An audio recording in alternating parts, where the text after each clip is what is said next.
Okay, so our last practice problem here on monetary policy and using the money market, and this one starts slightly differently because it's not going to start with the Fed taking an action or with the central bank taking an action, but it's going to start on the other side with the money demand. So we'll set up our model, QM versus nominal interest rates, and they want us to start at a nominal interest rate of 5%. So we can put in a money demand that is there, money supply here, and we'll start at a nominal rate, or RE, of 5% in this market.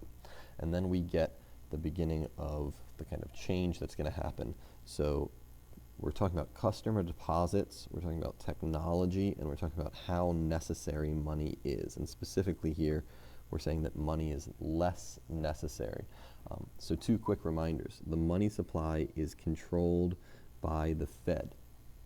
So if we're not talking about the Fed and we're not talking about monetary policy, then we're really not, in this case, talking about the money supply. What we're talking about is how much people want money, and in this case, apparently people want money less. So as people want money less or want to hold money less, the money demand is going to decrease.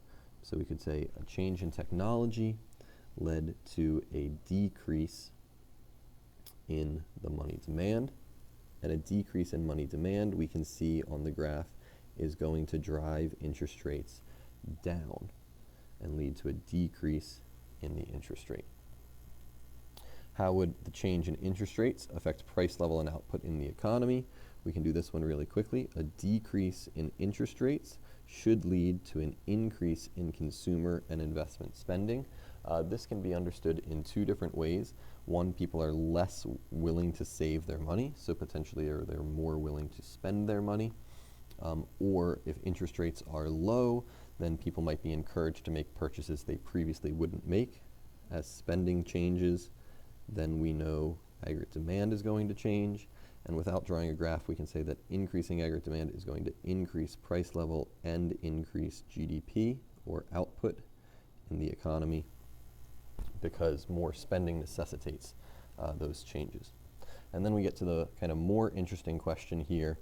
If the Fed wants to get this rate back to 5%, the Fed is unhappy with the decrease in interest rates, then we know that the Fed wants to increase interest rates. So we kind of have to work backwards.